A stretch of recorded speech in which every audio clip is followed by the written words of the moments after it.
minute about soundscape. So soundscape is like landscape, but it's the sound that surrounds us every day. And I'd like us to think a little bit about what kinds of sounds are part of our everyday lives today in Little Rock, Arkansas. I asked this question of my students on Monday, and they came up with all kinds of noises, whether we're indoors or outdoors, in public spaces or private spaces. And then think about how those sounds have changed over time. So if we imagine that we're going to travel back in time 350 years ago and transport ourselves to one of the small communities or the urban centers in the Spanish Empire, like Mexico City or Santa Fe or San Augustine, Florida, or Zacatecas, what sounds might we hear there while we're walking on the plaza or tending to our crops or working in the mines? And what about if we traveled back 500 or 600 years before the Spanish were in those same places? How would the soundscape differ then? And what kinds of sounds would we hear on a daily basis as we were going about our daily activities?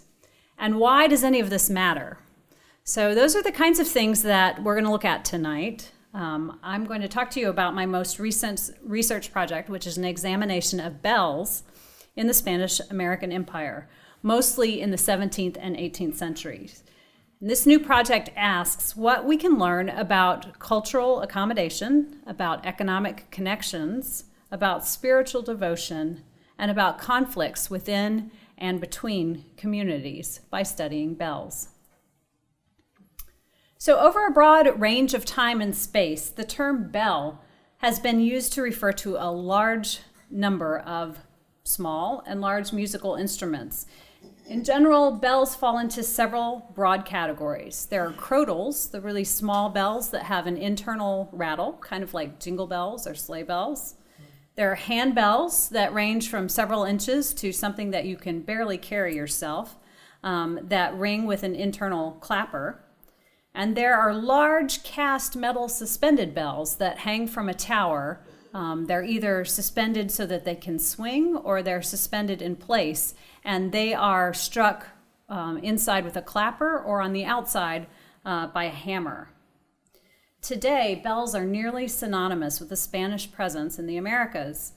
The image of an adobe facade with a rounded gable at the top from which a large metal bell is suspended adorns advertisements for residential developments, for resorts, shopping centers, even Taco Bell.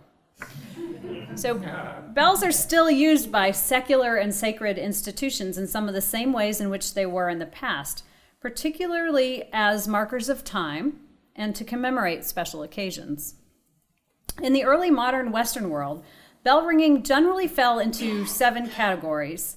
There were gathering signals, there were announcements of feast days, there were prompts for personal or communal prayer, there was a solicitation of divine aid against storms and demons, recognition for notable political and religious figures, enhancement of public celebrations, and accompaniment of the soul on its way to heaven. The soundscape of early modern Europe was filled with ringing, but the lives of those who entered the mendicant orders, the missionary orders, they were actually transformed by its time discipline. Missionary orders like the Franciscans and Dominicans believed that a demanding discipline schedule would enable their members to adhere to the vows of chastity, poverty, and obedience, and avoid the dangers of idleness. Missionaries carried this structure to the cities and the remote landscapes of the Americas, where they sought to convert local populations to Catholicism, aided by the bells, which marked regular time, and they conveyed significant news. The predictable routine of the daily confident ringing of the bells housed in cathedral, parish churches, monasteries, and missions seemed on the surface to claim Spanish Catholic control over the urban areas, the countrysides, and the daily schedules of their residents. You couldn't escape living Bajo de Campana or under the bell.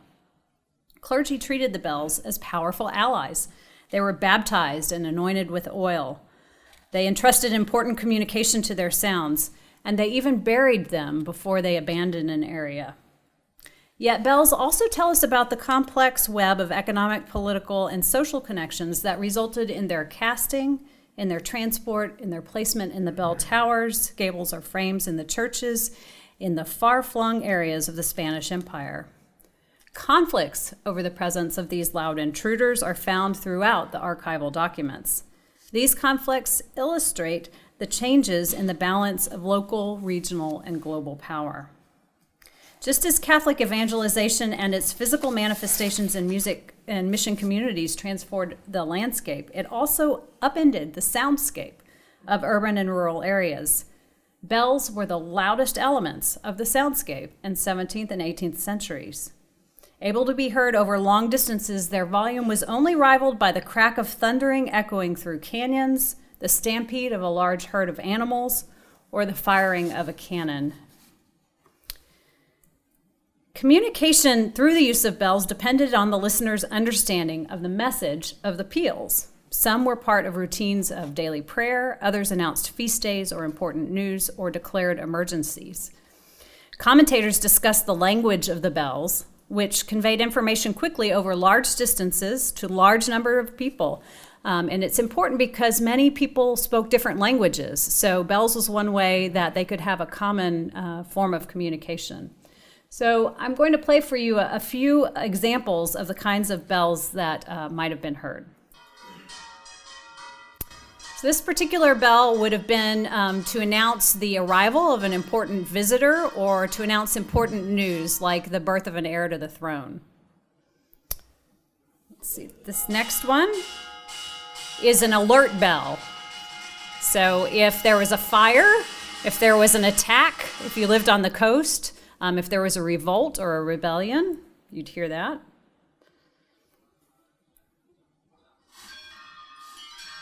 This is called a repique de campanas, and it's a general ringing of all the bells, and this would happen on a feast day to celebrate some religious occasion generally, although sometimes like the coronation of a new king, you might hear it as well.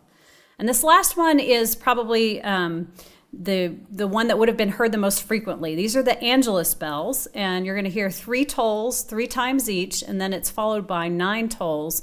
And this was a reminder to stop whatever you were doing and pray the Ave Maria.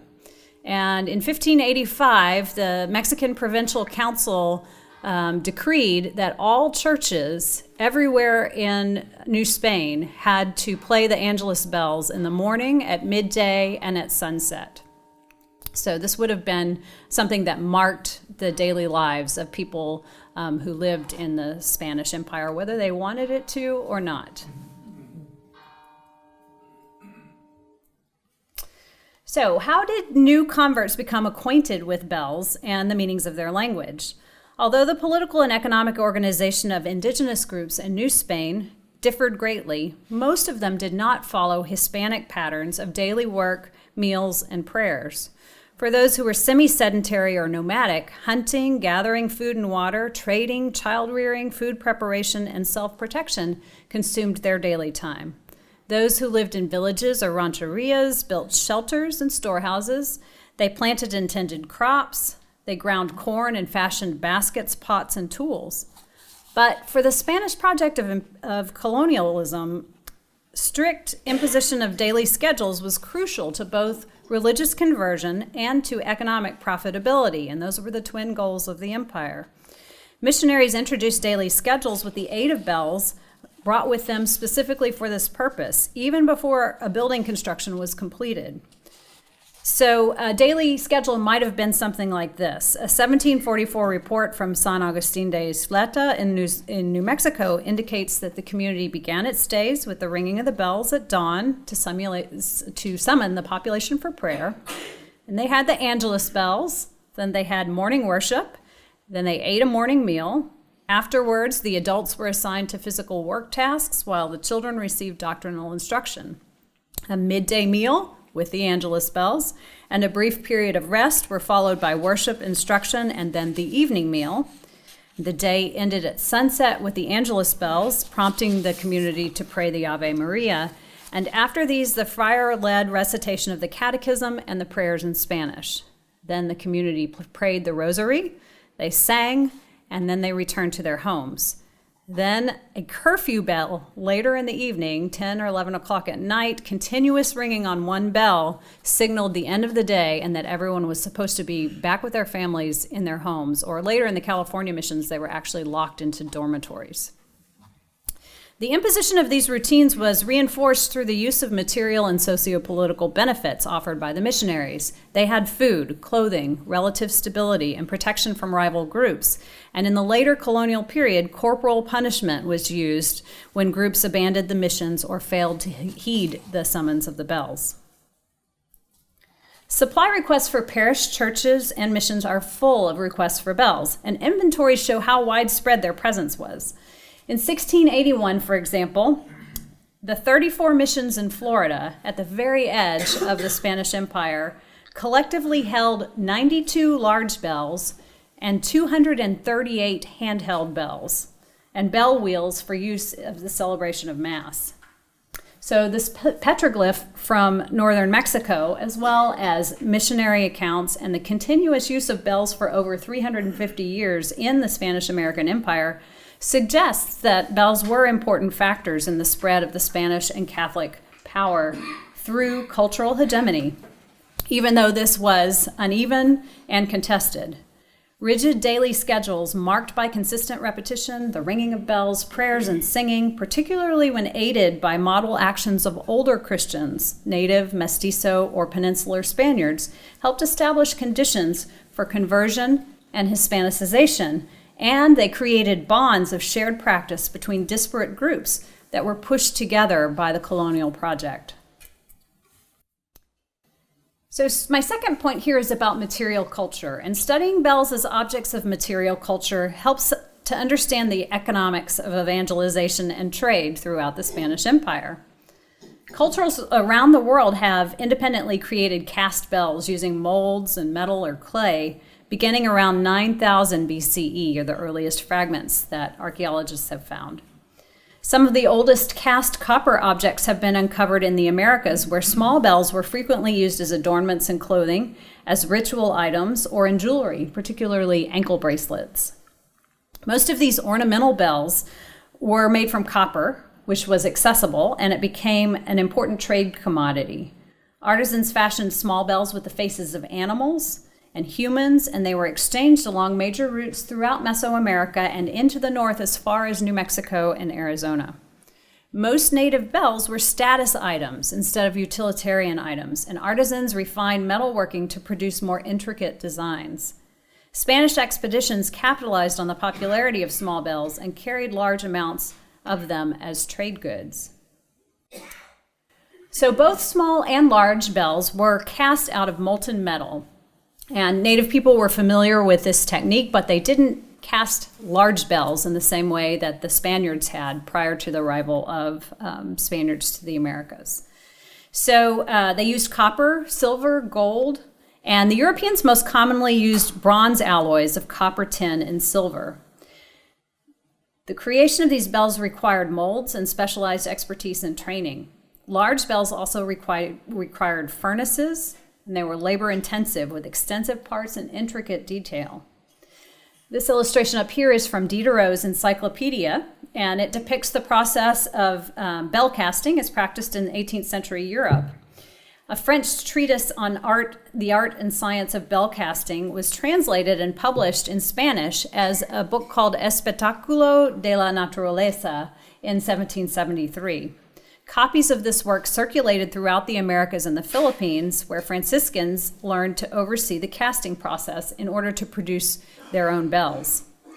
Metal needed to produce large bells was collected from a large variety of sources, including from repurposed metal tools, cannons and ornaments, and even cracked or broken bells.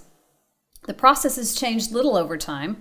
It requires not only metal, but also bricks, access to clay suitable for making the molds, water, wax, and a large furnace heated by wood or coal. So you can't make bells just anywhere. You have to have all of those items in order to produce them.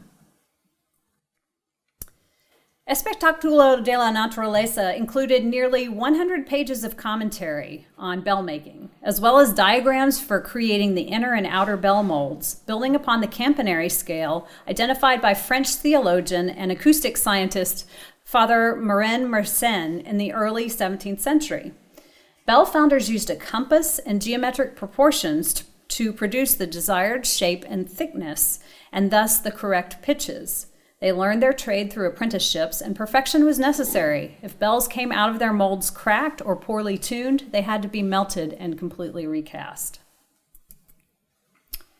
The earliest bells in the Spanish Empire arrived by sea from Spain, but by the late 16th century, many were cast in the Americas. Mexico City had a foundry by 1531, and the Aztecs apprenticed to blacksmiths and bell founders in the mid-16th century.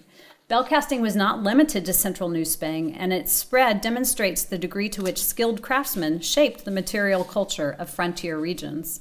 Some bells were cast on site at churches in pits dug in the ground with adobe furnaces nearby.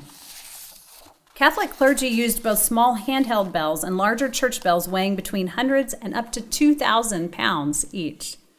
Spanish entradas, or expeditions sent to bring territory under the nominal control of the church and crown, were accompanied by regular clergy who brought small handbells as part of the items required for celebrating Mass. Bells of less than 100 pounds, less than a foot high, with circumferences of less than 50 inches, could be carried by donkey or by mule over long distances. So imagine carrying those bells all the way from Mexico City through the mountains in northern Mexico, all the way to Santa Fe, New Mexico, at the northern edges of the Spanish Empire, all by mule cart. And we're talking about bells that might weigh several hundred pounds.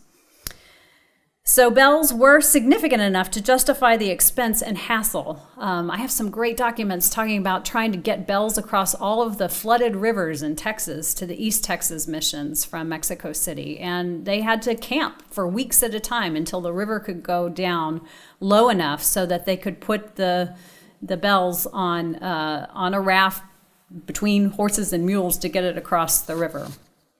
But the investment in making the bell was so significant that they had to just camp out for a couple of weeks to wait for the weather conditions to improve. So one particular caravan I have records of transported 18 bells to northern New Mexico, from Mexico City through El Paso to the supply headquarters at Santo Domingo in New Mexico. Completed bells were works of art, and they were feats of engineering and mathematics and acoustics, as well as functional items. Founders inscribed their creations with their marks or their names. They inscribed them with stylized crosses, the casting dates, the name of the saint or the individual to whom each bell was dedicated. So bells had names just like people. Priests and worshipers celebrated the arrival and installation of bells through elaborate baptism ceremonies in which bells were exorcised of demons, they were washed or sprinkled with holy water, then they were sprinkled with salt, they were anointed with oil, and their names were announced to the community. Religious manuals like this excerpt found in mission libraries contained rites for such blessing ceremonies. This particular prayer reads, "Bless this bell with our prayers, so that with the healing of its sound, the inhabitants of this place may gather with eager spirit into the church to the praise and honor of your name. May it receive such power that in whatever place it will sound, the prince of darkness may flee and tremble with fear and leave terrified with all of his servants. Nevermore may he, the prince of darkness, dare to disturb the clouds, nor may he dare to injure our crops or to trouble those serving you, omnipotent God, you who live and reign forever." So, like people, bells gained godparents, who were usually wealthy benefactors, and upon being baptized and welcomed into the Christian community, they were welcomed as members of the church. Upon destruction or desecration or abandonment, they were buried. And even a lot of the terminology that's used to refer to bells has human characteristics. So you talk about the head, the crown. If you had a bell that was funded by the royal treasury, it could have a crown on top, and it literally looks like a crown. The ropes suspend it that way. It has a waist, and When the clapper goes missing or is destroyed, you talk about a bell being castrated. The task of ringing bells fell to clergy, an appointed sacristan or young converts trained to ring bells and serve at the altar. In urban parishes and cathedrals, sacristans hired campaneros who received salaries and were considered artists similar to musicians. Like bell founders, bell ringers learned their craft through experience, often serving periods as apprentices prior to gaining their permanent positions. Generally hired as young men, they stayed in their position for decades. In 1776, Bishop Dominguez reported that the bell ringer in Santa Fe, New Mexico earned 6 pesos, which was more than the amount that a singer would have made. Although the post was generally filled by men, in 1803, the Mexico City Cabildo named Feliciana Pichardo, the widow of Campanero Juan Rodriguez, the bell ringer for the Metropolitan Cathedral, which was the most important church in New Spain. In 1791, Archbishop Núñez de Haro noted that in antiquity, only priests and friars minor could ring the bells. He advised that bells should be protected from those who climbed the towers and rang them, making mischief and violating the sacred canons. I inserted here a video so you can see what ringing a bell entailed. And this one is actually from Spain, but you can see the different sizes of bells. This one that he's about to ring is called a swinging bell, where the second bell that's going to be rung, actually the Bajo, the clapper, has to be handled by 2 men. It's so heavy, and it is moved while the bell remains stationary. It's fixed in place.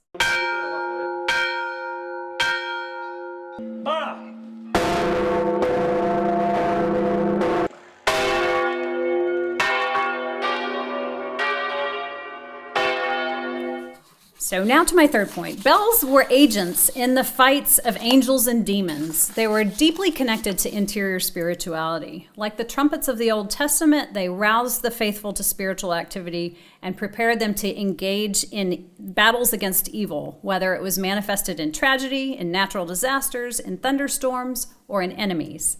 The daily sounds of bells calling the faithful to pray connected public order and individual prayer. Catholics believed that conversion brought about salvation. Bells, with their power to order and sanctify, brought about conversion. So bells also brought about salvation. The secular and religious uses of bells were often intertwined, as was the case with bell ringing associated with death and dying. Priests ran handbells as they traveled from their residences and entered private homes to administer the last rites, as well as during the corpse's procession from the deathbed to the location of the funeral mass. This ringing encouraged prayers, but it also functioned as a public health warning in times of epidemic disease. A toque de difunto on a suspended bell announced the death or burial mass of a community member. This toque called the members of the community to pray for the soul of the deceased. It warded off demons, and it ensured that the living were linked with the souls in purgatory and with the deceased. Those with the means to do so sometimes left money in their wills to have bells pealed at a local parish to release their souls from purgatory, a practice that brought revenue into the church. The deaths of those with the most political and social importance received dobles generales, so longer tolls of the bells, and the size of the bell that was tolled communicated the importance of the deceased. So you had to pay more money to get the really big bell with the big clapper rung on your death. Devotional books also note exceptional cases when the bells miraculously rang unaided by humans upon the deaths of particularly pious individuals like Father Sarah in California. Bells aided in spiritual warfare. An exorcism manual used widely in the Iberian world, that's what this is, contains instructions for exorcisms related to storm clouds or clouds of locusts. The instructions that are listed here state that the priest should place 2 candles beside the custodia, the vessel that held the Eucharistic host, then open a missal for corporate prayer beginning, "We humbly pray and beseech thee, most merciful Father," the long prayer recited while the bell is rung. In months prone to storms, the priest might ward off storms by sprinkling holy water over graves in the cemetery and ring the bell after noon so that the faithful would come to the church. Then the priest is instructed to say the Passion of Christ and to pray to God to guard the fruits of the earth and protect the place from temporary evil or unexpected occurrences. In the 17th century, Mersenne discussed potential reasons for the ability of bells to drive away demons and storm clouds. On the one hand, the bells' baptisms gave them supernatural powers, which allowed them to serve as the voice of God and intervene in a storm, like command it to quit. However, Mersenne's scientific investigations in natural theology, 17th century here, and in acoustics led him to propose that a bell's vibration actually tore through clouds. And when the bell's vibration tore through the clouds, it released thunder. Struggles for control over bells, this is the last point, between church and state, rival clerical groups, and missionaries and Indians all illuminate zones of contested authority in the northern borderlands and throughout the Spanish Empire. Alain Corbin, in his study of bells in the French Revolution, referred to individuals and groups who sought to impose their own messages upon bells or silence them as, quote, abductors, those who stole, defaced, maimed, or destroyed bells. As symbols of Spanish colonialism and forced intrusion, bells were a key target of a number of native revolts. In 1672, during a period of disease, drought, and famine, Apache raiders pulled the large mission bell at the Zuni Pueblo of Ahuico, and that's this one right here, New Mexico, from its gable, and they used it to crush Fray Pedro de Avila y Ayala's skull before setting the mission ablaze. If that's not sending a message, I don't know what is, right? In the New Mexican Pueblo Revolt of 1680, the Hopi removed the bell of Awatavi's mission church, and they sealed it in a crypt below the mesa, and the Spanish never returned to Awatavi. Puebloans disabled or destroyed other mission bells. They removed clappers from the bells at Senecu, Alamillo, and Zuni. They smashed and scattered bell remnants and placed them in the church cemeteries. At San Felipe, the Puebloans drowned the large bell in the Rio Grande, while the bells at Zia were sunk into the Jemez River. After the 1680 revolt, Caras and Jemez peoples abandoned the pueblos that had been Bajo de Campana, and they never returned to those places. They built new dual plaza settlements, which demonstrated a revival of old beliefs. However, 12 years after the Pueblo Revolt of 1680, when Spanish officials and missionaries returned, they reinstalled the bells in reoccupied mission churches as part of ceremonies to reclaim the territory for crown and church. So bells were powerful symbols of colonial rule, power, and piety. As markers in time and space, they were integral components in the experiences of those who lived in New Spain. They constructed and governed time and space. Their ringing tied individuals and communities to place, made sacred to Christians through the imposition of sound. Bells performed multiple spiritual functions in early modern communities of New Spain. They aroused devotion in private and public worship. They drove away demons. They tolled for the sick, dying, and the souls of the dead. And they communicated important information. Responding to the bell's call was part of an ongoing process of religious conversion and renewal for Catholics in urban and rural areas of the Spanish Empire, and for Native peoples living in mission communities. Bells were an important part of the fabric of daily life in New Spain. Their manufacture, transport, and ringing generated economic activity. Their peals provided structure to the Spanish Empire, helping to assert and maintain power. They became items of contention in power struggles, and they promised to drive away evil and clear a path to salvation. Over time, the repetition of bells in the colonial soundscape helped to establish and affirm group identity across ethnic and linguistic boundaries. And by the end of the 19th century, when Father Miguel Hidalgo issued the Grito de Dolores, a clamor of bell ringing heralded the beginning of the end of Spanish Empire in the Americas. And so we return back to the present. Do we have elements in our modern soundscape that function in the same way that bells did in the Spanish Empire? How is music, performed sound, involved in the exercise of power, or in cultural accommodation, or spirituality, or conflicts today? I'll leave you with those questions, and I'll prepare to take your questions. Thanks. That's how much the emphasis on time extended into the already established Native American context you mentioned. That's a good question. I don't know as much about that part of the southern part of the Spanish Empire in Mesoamerica. But they're definitely, bells were an important part of the missionary project there. But the missionary project with the Maya was much more contentious and complicated, and you may remember Diego de Landa famously burned every Maya codice he could get his hand on, and so they didn't have as much success with the Mayans. Margil, the guy that I studied that went to Texas, he actually started in the Yucatan. So I don't really know much about how Maya conceptions of time were reinterpreted once the Spanish got there. It's a good question, though. Viewed as a symbol of the tyranny, or were the bells being destroyed simply part of the process of the rebellion? Well, it's really difficult to know because one of the hardest things about I mostly work on the northern part of the empire, and the native people there did not leave us written records explaining what they were doing and why. Their testimony appears through the lens of the Spanish court officials. What we think happened in the cases I was mentioning in New Mexico, and similar things happened in Florida, was actually that the conflict was not only with the Spaniards, but it was an indigenous conflict between groups of people who had chosen to convert to Catholicism and accommodate to Spanish colonialism, and groups of people who who wanted to resist completely.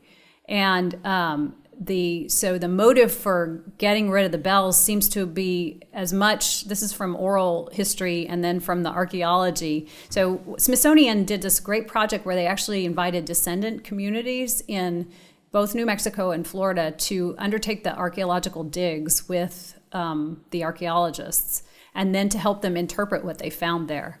And so they used these oral traditions to explain that in the case of the bells that were cut up and strewn around the cemeteries, that was an attempt to make sure that the faction that was resisting the Spanish stayed in power and not the group that had accommodated. So some of the Puebloans actually evacuate with the Spaniards to El Paso, and they stay there, and then they come back in 1692, and they're the ones that reestablish the churches there. Yeah. Is there any documentation on the reaction of the Native Americans to these bells from Europe? So the best I can give you is actually something I came across by a current day, contemporary Native author, Deborah Miranda, and she wrote a book called Bad Indians. It's a memoir, and she is a descendant of the California Mission Indians, the Costanoans, and she actually contacted me after she read my book because one of her ancestors had been a bell ringer in one of the California missions. And I had a small part of a chapter that was devoted to bells in my book. And she said, it was really interesting. It helped her know more about her grandfather. Well, she writes she has a whole introduction where she talks about what it means to be a California person of Native descent in California, when every fourth grader is doing the mission project, where they have to build a diorama of the mission, and every fourth grader in all of California has to do that as commemorating the celebration of Spanish colonization. And so she wrote this really beautiful poem about how she imagined bells made her people feel, which was that we want to heed their call, but we can't always do that. We don't understand. It's like a invader from the outside that's loud, and it fills our space with so much sound that won't go away. So it was kind of a conflicted reaction to it. This is a big thing that we can't ignore the presence of, and we want to try to do what the Spaniards are asking us to do, but we can't. Similar accounts in their rebellions, like the August Rebellion, of the destruction of missions of bells? That's a really good question. I don't have a good answer to that. The only references I've come across to Africans interactions with bells were more with the small bells, the crotals that were used for trade goods, and that they, a lot of times there were people of mixed race ancestry, like mulatto muleteers, for example, tended to be descendants of Africans, and they carried. They purposefully carried a lot of those crotals. They were very desirable commodities among Africans and mixed race descendants of Africans. What was the purpose? South America is the oldest working large Spanish church bell, and we're in North America is the oldest one that's working. That's good. I think Lima has the oldest one in South America, and Lima had a very famous foundry too. So some of the California bells, for example, were cast in Lima, and then they were transported by ship up the Pacific coast to California. And in North America, they're gonna argue, because it's one of those things, like in Arkansas, every town has its DeSoto plaque saying DeSoto came through here, which is like, probably he didn't, but we're gonna say DeSoto, Hot Springs is gonna keep holding out for that. So in New Mexico, there's this legend about one of the bells that's in the little church on the plaza in Santa Fe, that it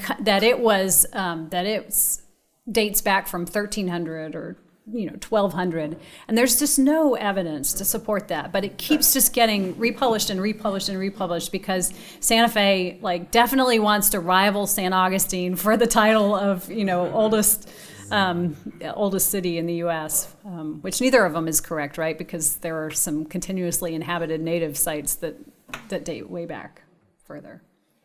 So, well, thank you very much. Okay, thank you. You too can share in the excitement of historical discovery through the Evenings with History series. For more information, contact the University History Institute at ualr.edu/history.